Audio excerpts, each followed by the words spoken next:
jumbe kaoya munyani jande ebata kantal kaoya munyani churki ebata jumbe kaoya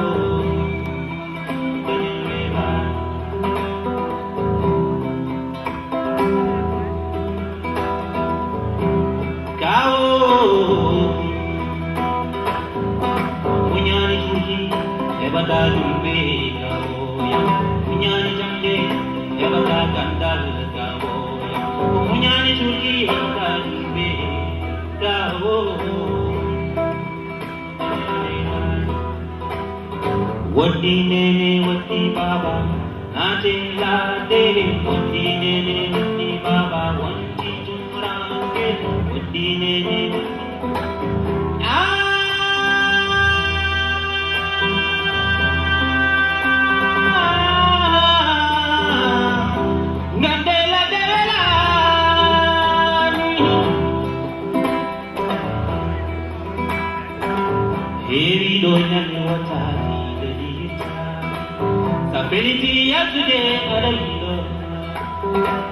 Sapeliti yasude araylo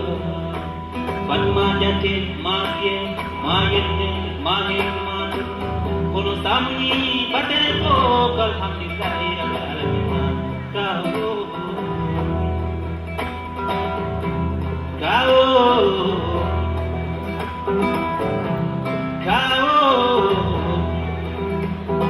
munyani churki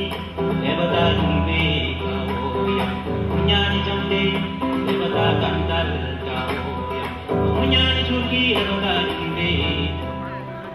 bandirabe sehilabe jemanene komo komo baba darnilenyo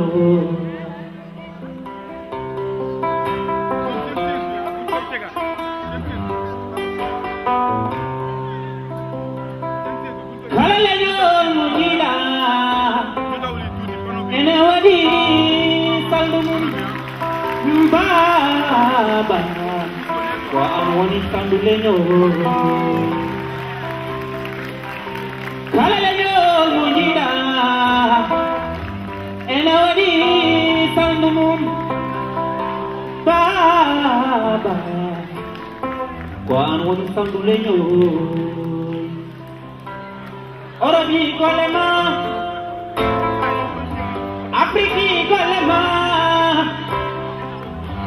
Uta torina forema Haji Baba ma Dia boleh Enen bandira besila Jadi nengalo tinino Enen bandira besila Jeman nengam obor komodwera Baba Darani leyo syahgan Tereben gua Tereben besi Kalayo menggida Enawadi sandumum Baba Kwa anwani sandu leyo Wallahi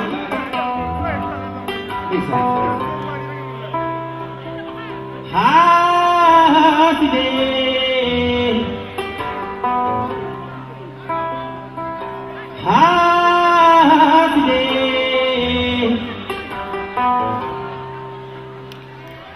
Ko Allahu wani Dia wanata Ko Allahu kewi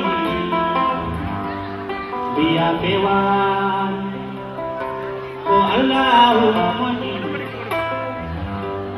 Dia moja Sabida pala Allahu wani Sarena ke Allahu fasuma Dalinde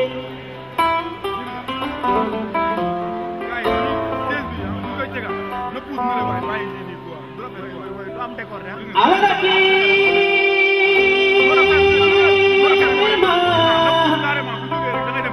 Alaki kamro ki konde kodo biada palo kodo Allah bukit.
Merci beaucoup, Riyama.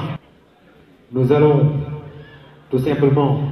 vous dire que nous avons ce soir ici une surprise. Elle a été en 2013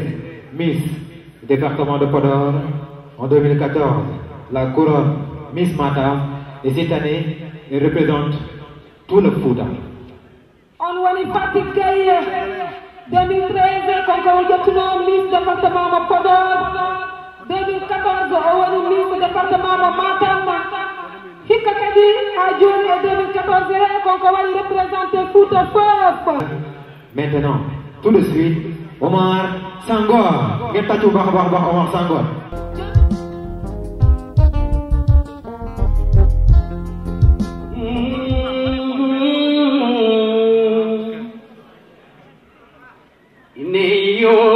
dental pulagu men